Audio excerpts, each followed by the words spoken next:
Good evening and welcome to tonight's council meeting for Tuesday, March 10th. Just let everybody know that this meeting is being live streamed. If you could shut off your phones, that would also be appreciated.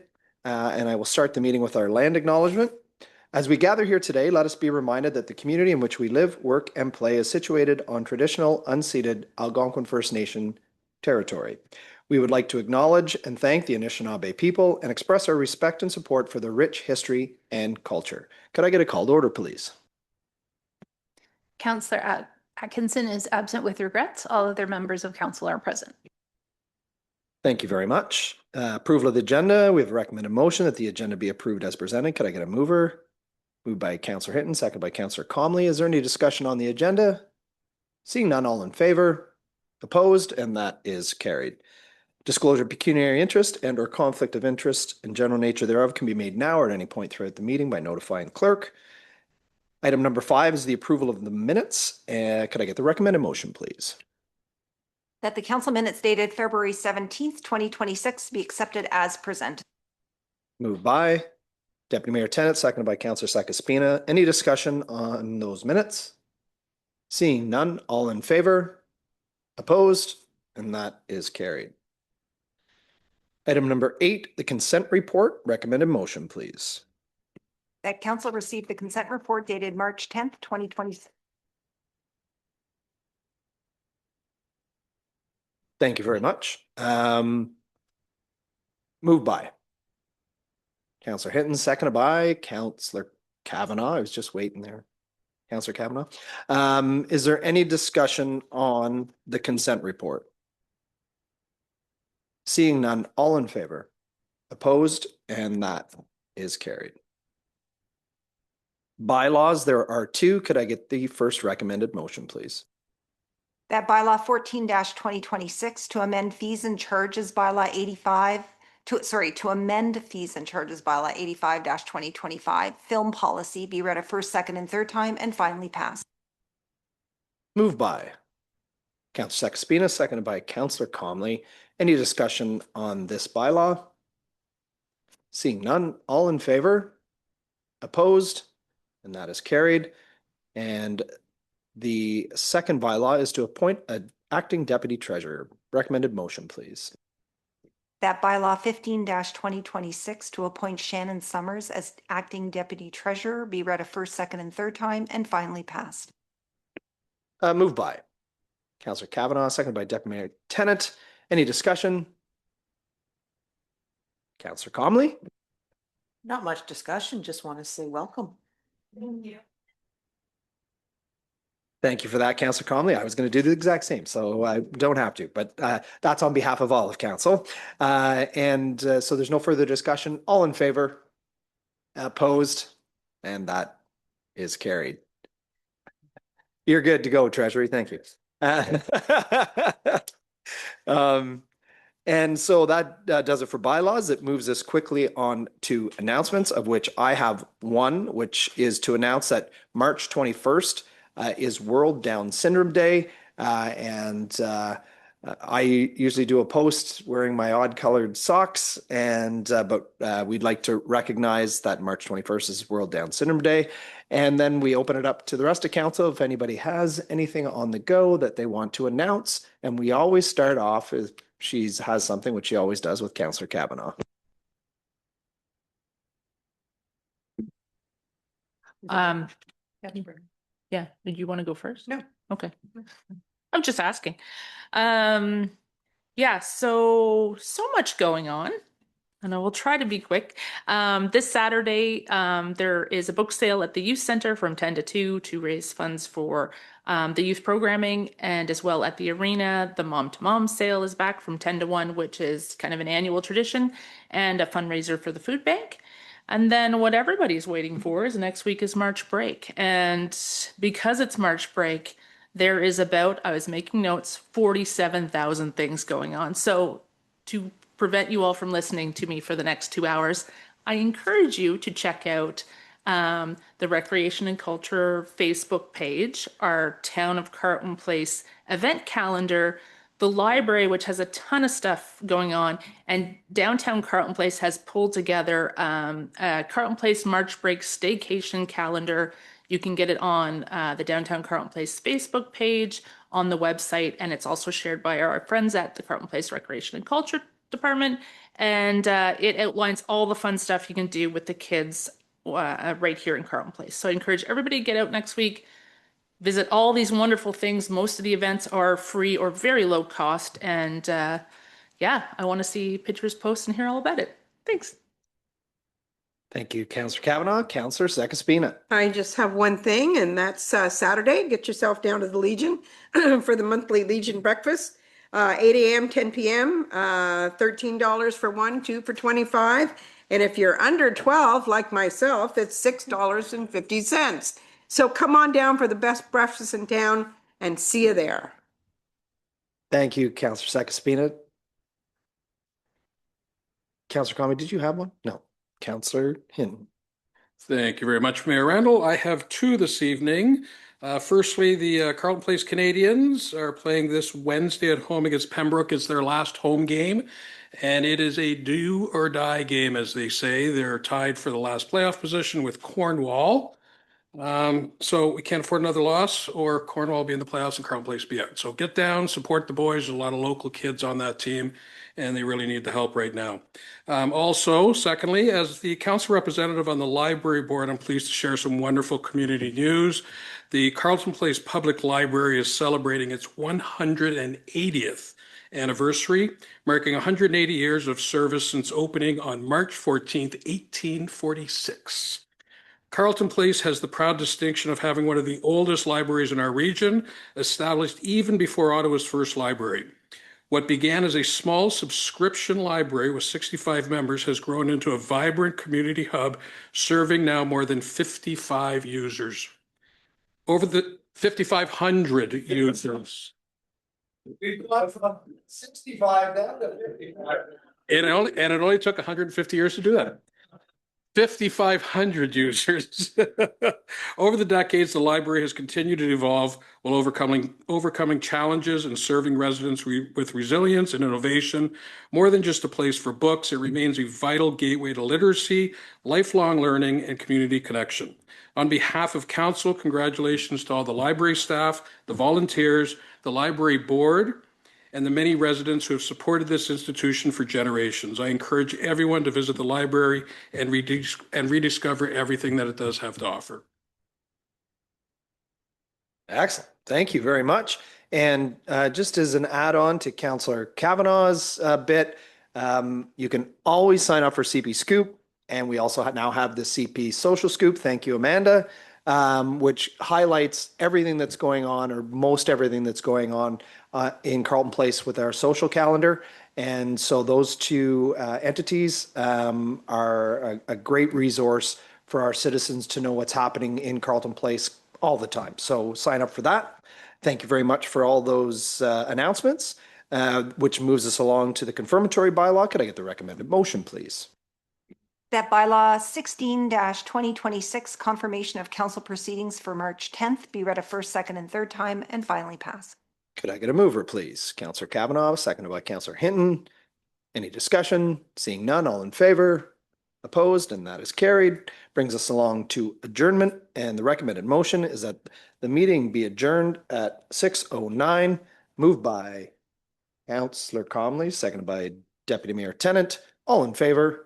We are adjourned, and we will move along to Committee of the Whole, which is being run now.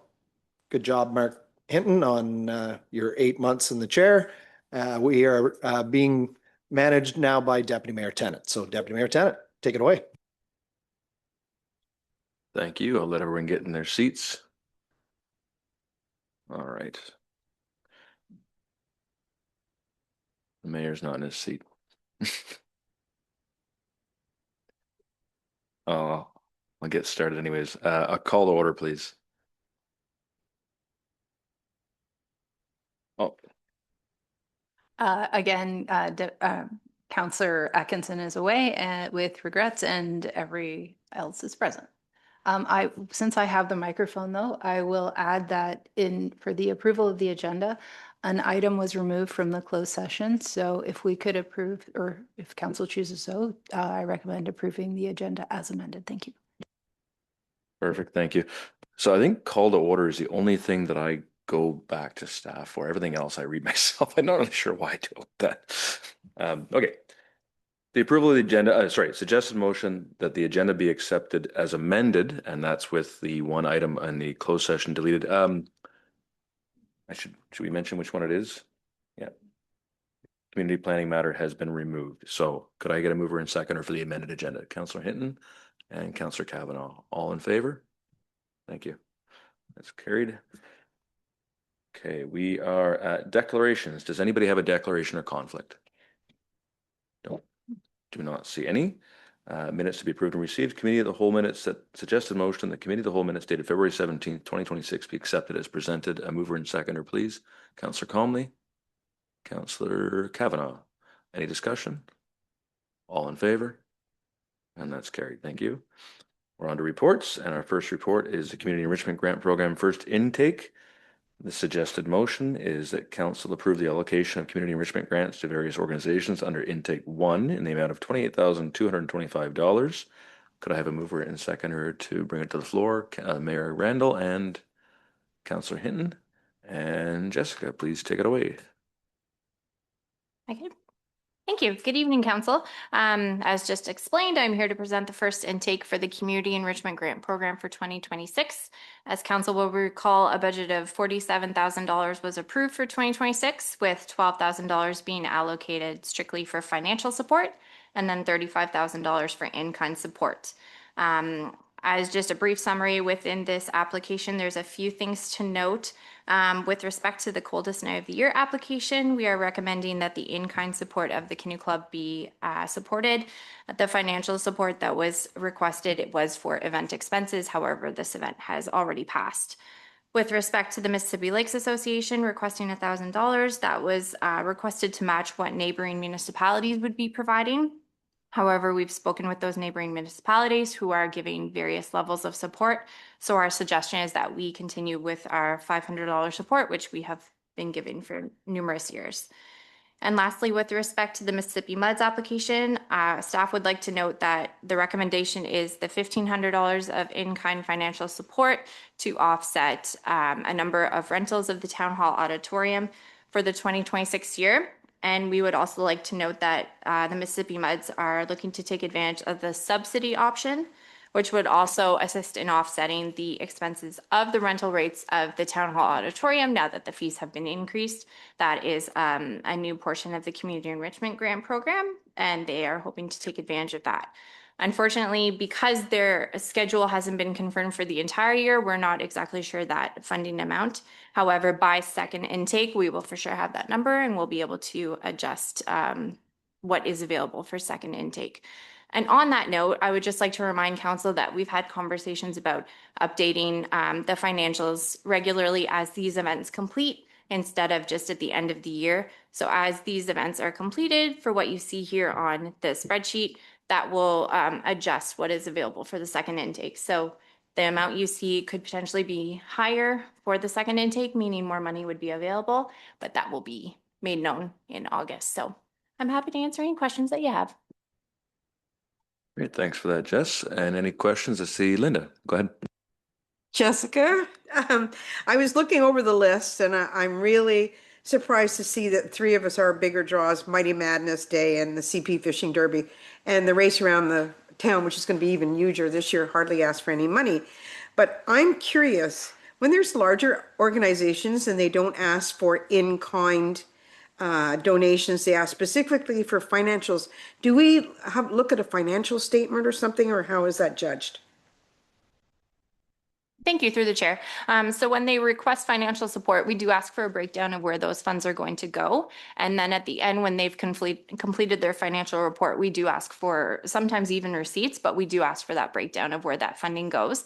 But in instances, typically where they're asking for financial support, I mean, the Legion Tattoo would be a great example.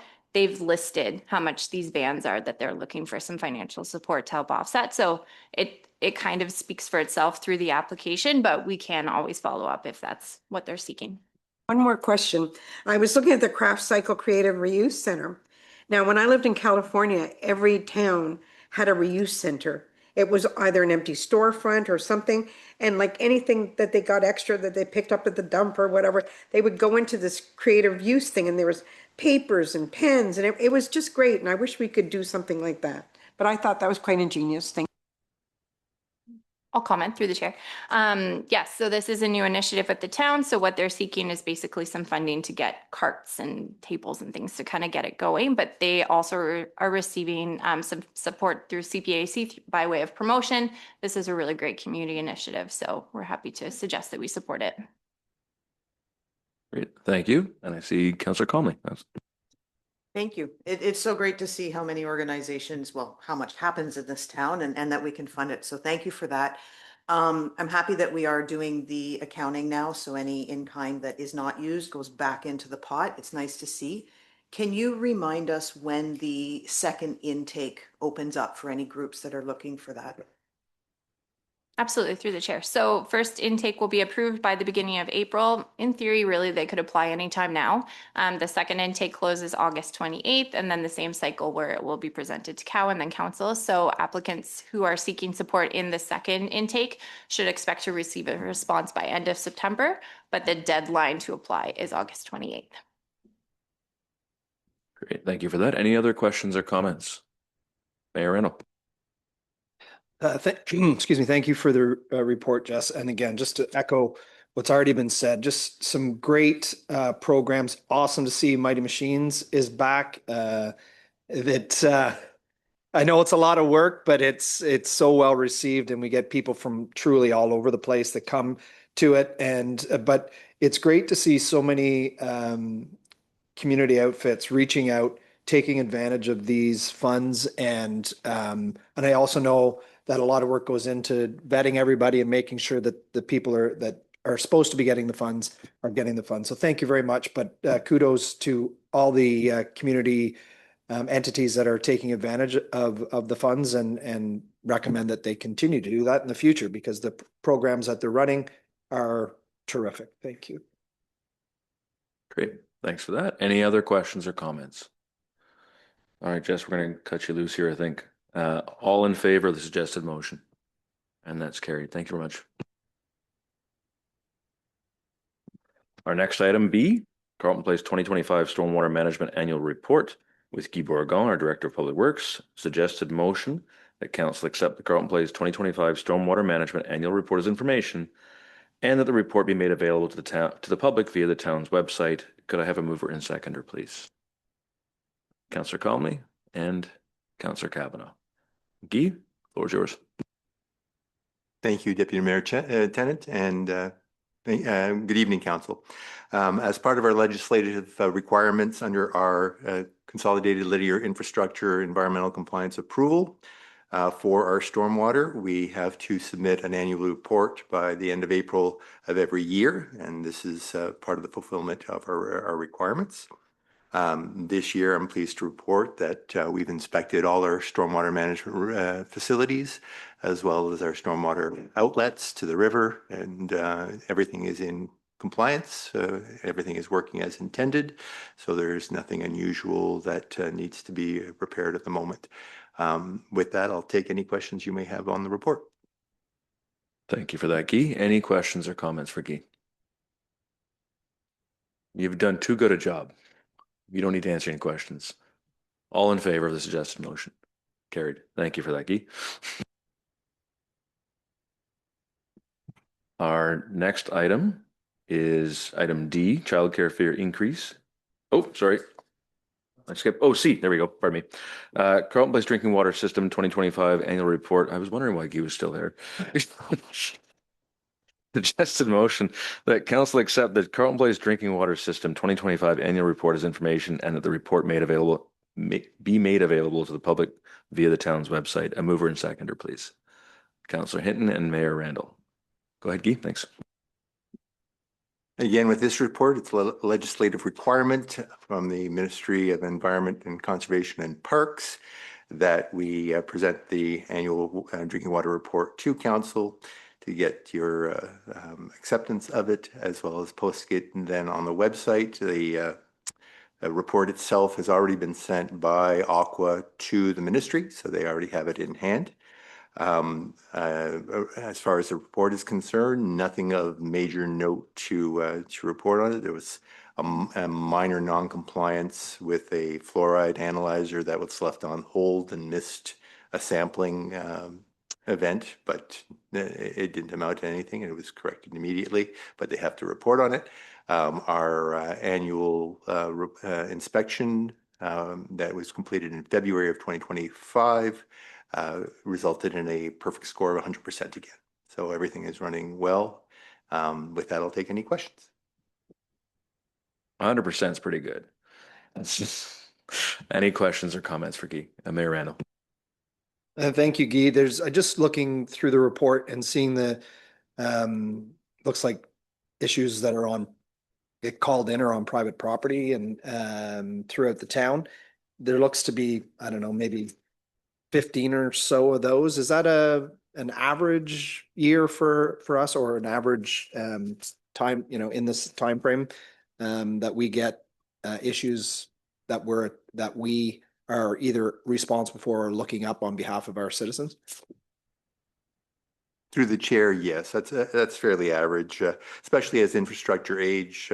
Though we do a good deal of maintenance on our own infrastructure, some residents leave their private services there for an exceedingly amount of time without doing any servicing. So at times they start to leak and they need replacement. So as the town gets a little older, you'll see that occur, but this is fairly average for a year.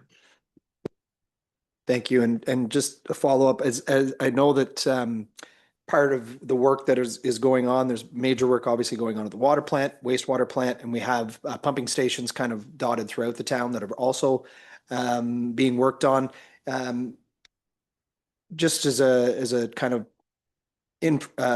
information to the public, just a quick update on how things are going in that vein. I know that there's some of the pumping stations that we thought might have been either done by now or that are kind of ongoing. Just a quick update on that and letting everybody know that our water system is running the way it should. Through the chair, well, I'll answer your last one first. Yes, our water system is running as it should. If anybody stopped by Riverside Park lately, you'll see a massive excavation down in the bedrock for the new clear well and for the new building that are going to be constructed. This hasn't impacted the performance or operation of the existing plant. Everything is still working fine. And we are just moving along with the additions so that we can handle more capacity in the future. So that is working well. As far as the pump stations are concerned, we have 3 rehabilitations going on: the Princess Pumping Station, the Finley Pumping Station, and the Industrial Pumping Station. They were scheduled for completion around the end of February due to some logistical coordination with equipment being ordered and not arriving on time, and utility coordination just lagging a little bit. All of them are scheduled to be done operationally by April, with tidying up to be done in the spring when all the snow is gone and they can get in there and do the landscaping to tidy up the properties and tie it up with a pretty bow, and it will be done those 3. The Cargate, Westview, and there's another one there. There's just some minor works being done on those, but the 3 major ones were the ones I listed. As far as the wastewater treatment plant goes, 2 of the buildings are proceeding as expected. The Headworks building is the wet well for the new Headworks building has been completed and is currently being tested with water. And the foundation and the other parts of the building are being constructed. The rotary drum thickener building is also on schedule and being constructed. The one building that we've had problems with so far is the membrane bioreactor building. And the problem stems from an artesian aquifer that was discovered. And there is one as well that has just been discovered at the water treatment plant, but it hasn't impacted schedule yet. And what's happening is when you dig out the excavation in the rock, you need to put in rock anchors so that your new tanks do not heave due to water flotation and crack and get destroyed. So you have to drill down into the bedrock another 6 meters down. And what happened when they did that, unknown to anybody, was that there was an artesian aquifer which filled up the excavation once they punched a hole through it. So it's taken a few months to get this under control.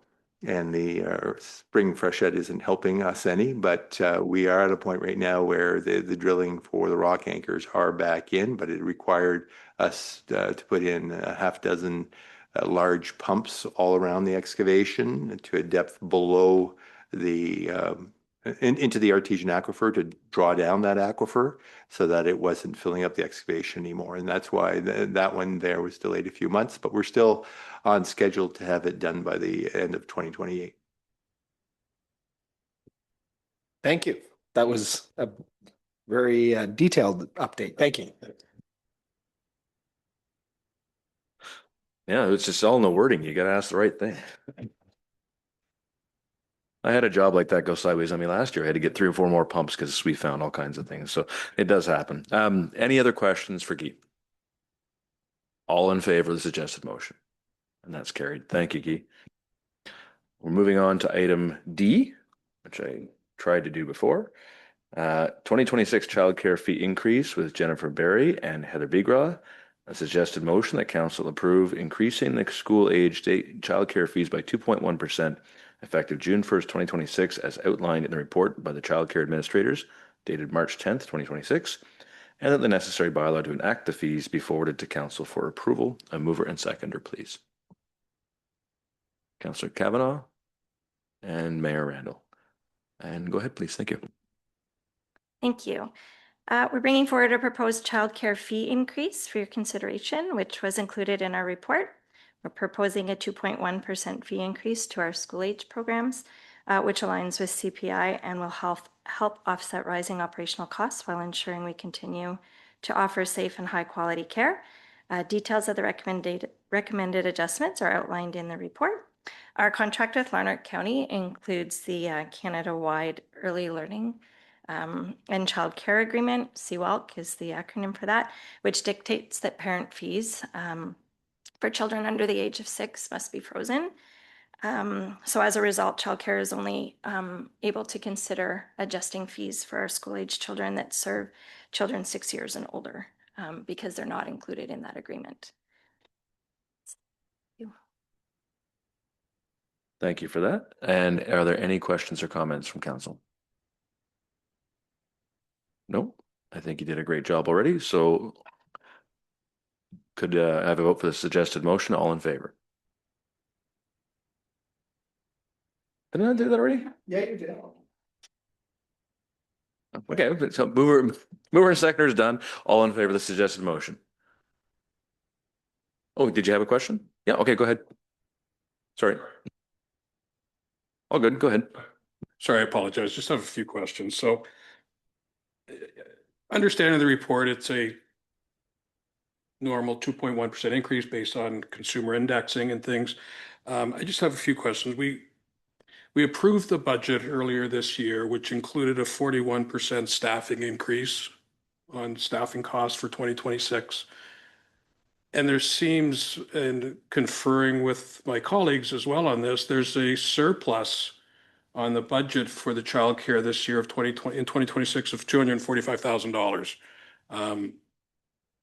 I'm concerned of it. It's always just, well, we've done it in the past, is a 2.1% increase, 2.1% increase. With the efficiencies, and we're making money at the childcare center now, we're running a surplus on the yearly budget of the childcare facility. We've already, as council, approved a 41% staffing increase. There's an expansion this year in 2026 where we're going to be bringing in more children into the child care service as well. So that's going to increase the revenue line on the services as well. I guess my question is, why do we need to impose an additional 2.1% increase? So I'm just going to take that one. So the 41% staffing increase was directly offset by attendance fees.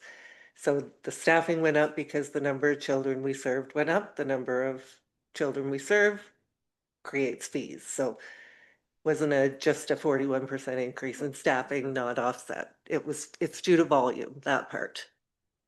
I spoke with Councillor Comley earlier, and we will do this in conjunction with the budget discussions going forward. It's never been our practice to do that. The county's requirement is that we advertise this and get them in place by June. So that's what we've done in the past, but we'll do that in the future. The 2.1% is a modest fee increase given everything that's gone up from hydro and not just staffing. Supplies, services. Exactly. Food. The expansion is what we're going to end up spending that surplus on this year. So I think that addressed all of your points. Sorry, if I can follow up then. So when we approved the budget in November, knowing we were doing the expansion, that was not part of what we approved. I thought that was in the budget already, and it did still have a $245,000 surplus. So I think we had a 245,000 operating surplus, and then we had a capital budget with that project in it that we were taking out of reserves. So that wasn't funded by this year's rates. It's coming out of reserves. Mark, do you have a follow-up? Or are you okay? Okay. Yeah. Mayor Randall? So just in that vein, so that's good to know, so that the money that's sitting there in that pot is going towards updating or expanding our facility over at Carenbeck. Have we looked forward and knowing that, so we've got a surplus because the childcare is full and we're at capacity, and if we increase capacity, should we expect that we'll see surplus again, or are we looking to increase fees to have, break even and a little bit of extra money? And that, would we be looking at this same increase next year if we had the $245,000 surplus with nothing to build? Fair enough. It's a depends answer. It depends on what type of children we end up putting into the expansion. We break even on preschool. We lose money on infant. We make money on school age. So since I've been here, we've called school age our bread and butter. That's how we keep afloat. It's how we subsidize all of the younger children.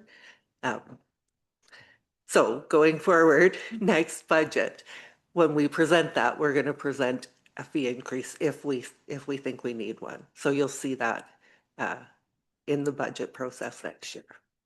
And just to follow up then, and do we have an idea of who's going to be served by the expansion? I'm just working on a proposal right now for licensing because it does kind of come down to space, and I'm working closely with Ross for any of the required renovations. But right now we're looking at the possibility of expanding by 26 kindergarten, expanding by 60 school age, and then in 2027, the potential to offer preschool spaces as well. And those spaces, I'm not sure in the numbers yet. It's at the minimum, it would be 40 with the possibility of more, just depends on whether or not walls can be moved. And washrooms and toilets. Thank you. That is an excellent and good answer for that. I'm glad that you're looking forward for this. And just so that people who are hearing us and they're hearing we have surpluses and we're increasing rates. The reason why the infants and the school, not the school age, or the younger children cost more is because we need more staff to verify this. We need more staff to look after them, correct? Yes, the ratio for infant is 1:3, which you can see you need a lot of staff for babies. And then there's toddlers 1-5, preschool 1-8, and school ages 1-15. Excellent. Thank you very much. Just to put that in perspective, it costs about $100 a day for an infant, whereas we make money with our $24 fee for school age. Great. Any other questions or comments? Great, good discussion. All in favor of the suggested motion? That's carried with 4. All opposed? Okay, it's carried. Thank you.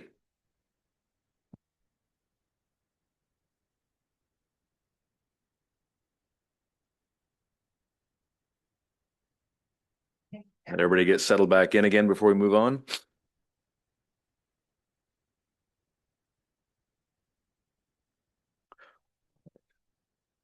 We are at item E, Line Fences Act and Private Boundary Disputes. And the suggested motion that council passed a bylaw to opt out of provisions of the Line Fences Act. And we will be briefed by Stacey Blair, our clerk. Could I have a mover and seconder, please? Bring it on the floor. Councillor Hinton, Councillor Comley. Stacey? So the Line Fences Act was originally meant for rural settings and the management of livestock. The act does provide a provision that allows municipalities in certain conditions to opt out of its provisions. And with a rapidly expanding community such as Carleton Place, where you have many properties that maybe desire to have fences but don't have fences, the act is sometimes misused as a means to try to force people into paying for a fence that perhaps they don't necessarily want.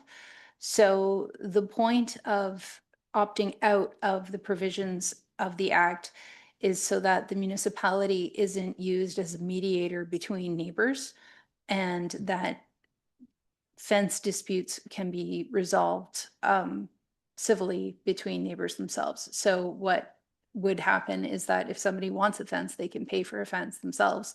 And if they can negotiate their neighbors to pay for part of the fence, then the neighbors would pay for part of the fence, rather than having the municipality dispatch a team of fence viewers to go and determine who should be awarded the cost of paying for the fence and involving the treasurer and the municipality.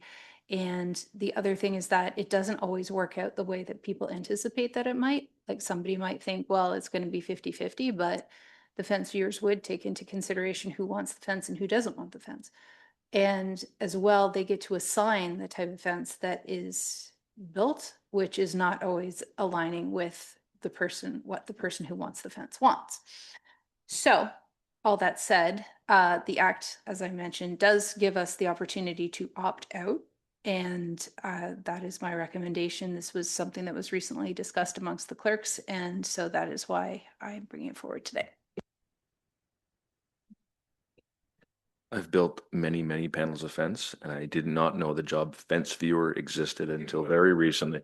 Never heard of it in my life. So that's very interesting. Could I have a mover and seconder to put it on the floor? Did I already do it? Getting back into this. It's been a while. Any questions or comments? Linda, go ahead. Stacey, how old was this bylaw anyway? Library. Sorry. Well, it's the legislation. It's not, it's so we don't have a bylaw. We are covered under the legislation by default. I would think this probably goes back to when most of Ontario was rural and had a need for people to come and decide who needs to keep the sheep in and who wants to keep the sheep out. So. Okay, so I suggest, yes, we get rid of this bylaw, except, and so we have one in Carleton Place, so that you're not allowed to run your sheep up and down Bridge Street on Sunday. That should go too, so. So unfortunately, that would conflict with our animal control bylaw. Which probably notes that it supersedes previous bylaws that might say otherwise about livestock. Where do you go from there? No sheep, no fence viewers. Okay. Does anybody have, oh, Linda, go ahead. The reason we found this out is when Teresa Fritz passed away, her biggest dream was to have the sheep run down Mill Street and Bridge Street, and we couldn't do it because there was a bylaw somewhere. They couldn't find it, but they said there was definitely a bylaw. That's how I found out about it. I would like to say there's probably more reasons why we couldn't do it than just the bylaw. It's difficult to herd sheep. They don't listen. Any other questions or comments? Oh, Diane's got the answer. So the Line Fences Act was passed in 1990 by the province. All the fences were built by then.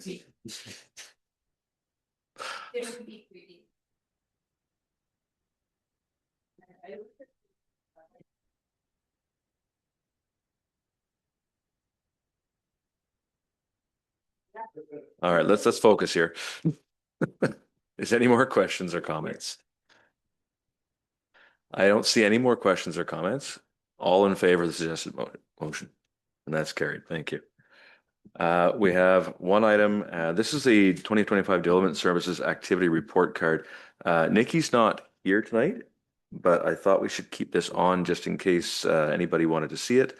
And if there are any questions, anybody could reach out to Nikki after the meeting. Or if anybody really, really wanted to have a public discussion about any of these items, we could ask Nikki to bring it back next meeting. So suggested motion that council receive as information the 2025 Development Services Activity Report Card by the Director of Development Services dated March 10th. A mover and seconder, please. Councillor Hinton, Councillor Kavanaugh, any questions or comments? Councillor Conley? Just a comment that this is a really interesting report to read. There's a lot of valuable information here about how we're growing year after year, projections, different types of growth.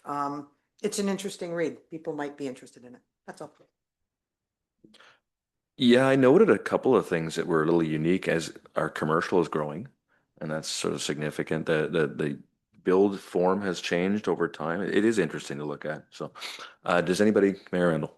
I agree with both statements. It is interesting to see how we have built and how we continue to build, how many units that we have coming down the pipe, which is to say that we're going to continue to grow. The decrease in building permits just kind of speaks to the overall economy right now, on people unsure what's happening down in the States, and it shows effects here as well. So the fact that we've decreased 57% in building permits in the last year kind of speaks to the economy, which could carry over even into this year. So something to keep an eye on. But we do have lots of potential development to come down the pipe, and commercial increasing is an important one because it actually helps offset the residential tax burden. So when we see commercial entities pop up, and I know a lot of people talk about pizza places and everybody wants a Costco or a Farm Boy. When we get, people coming in with new grocery stores or new fast food places, that does help offset the residential tax burden, which we are very high on right now. Last I looked, I think we were at slightly over 80%. So if we can get that number down, it's better for everybody. Thank you. I think it's funny that Facebook conversation translated the mayor actually saying it out loud, that Costco and Farm Boy. Apparently they're coming. Journalists said they're coming. The mayor said they're coming. I am joking. Does anybody have any more questions or comments about the planning item? Seeing none, can we all approve the suggested motion? That's carried. Thank you. New and other business, we have none unless anybody's got anything quick. No, okay. The committee board and external organization update, suggested motion, the following minutes be received. The BIA, Lanark County OPP, Lanark County Carleton Place Library Board, and Urban Forest River Corridor Committee. Could I get a mover and seconder, please? Councillor Conley, Councillor Sakis-Pina. And does anybody have anything to say about this? Councillor Kavanaugh.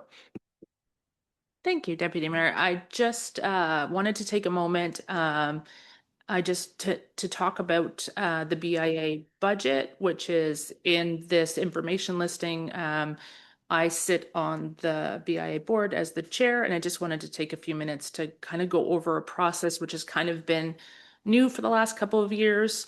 So the beginning about 2 years ago, the BIA began having a separate budget meeting in January. This was partly due to the fact that our AGM was later in the spring and had to be held after our audit and prior to 2023 the BIA did not have an independent audit, which we do now. The other reason was the board discussed and decided that it made more sense to have a meeting specially for the budget to allow members to attend that meeting, have a more fulsome discussion about the priorities and the spend, and then draft the budget at that point. So a little bit about how the process works in anticipation of the budget meeting.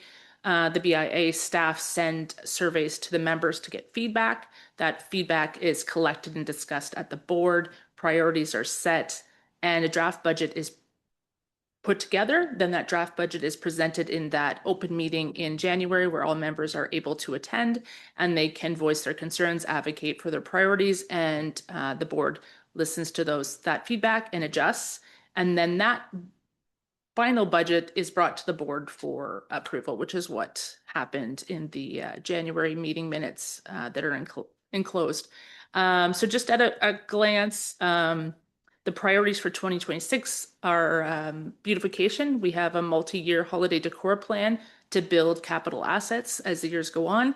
A new Friday night pumpkin fest event, a winter shopping event, and some new growth in our partnership fests with the rest of our community partners, the Town of Carleton Place, the library, and CP Tourism.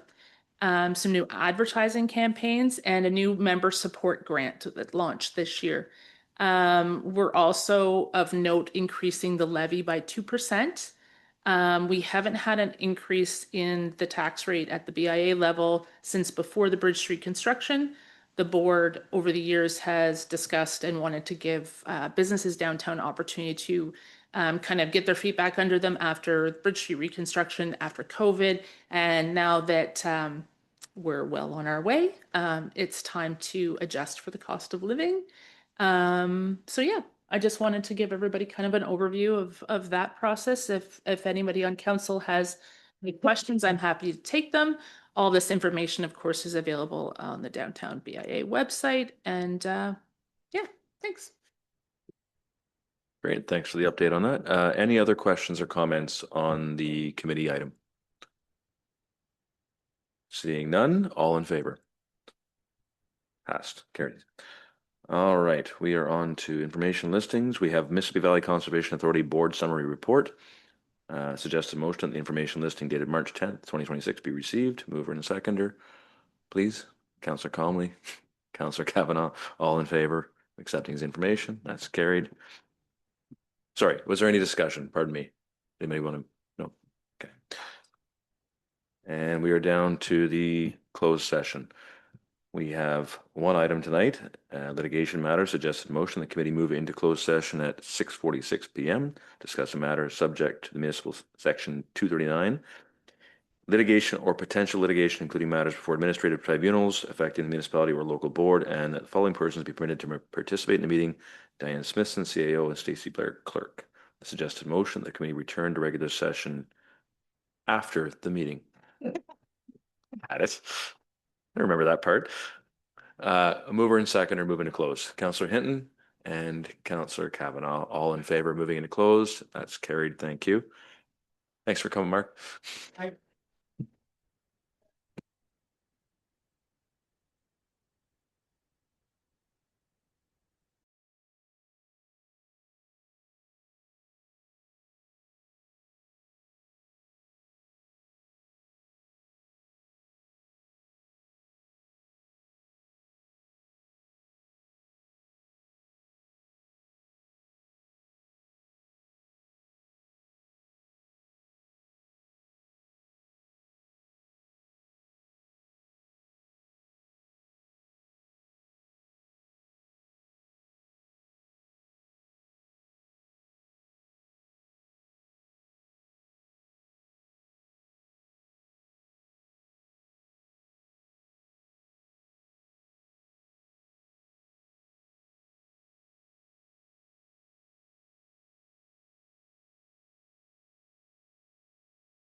Thank you. Back to open session. Could we have a rise and report, please?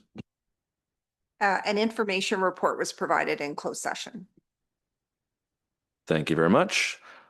We are down to adjournment. Suggested motion, the meeting be adjourned at 7:06 p.m. A mover and seconder, please. Councillor Comley and Councillor Kavanaugh, all in favor of adjourning. Thank you. Meeting is done. Thank you. Bye.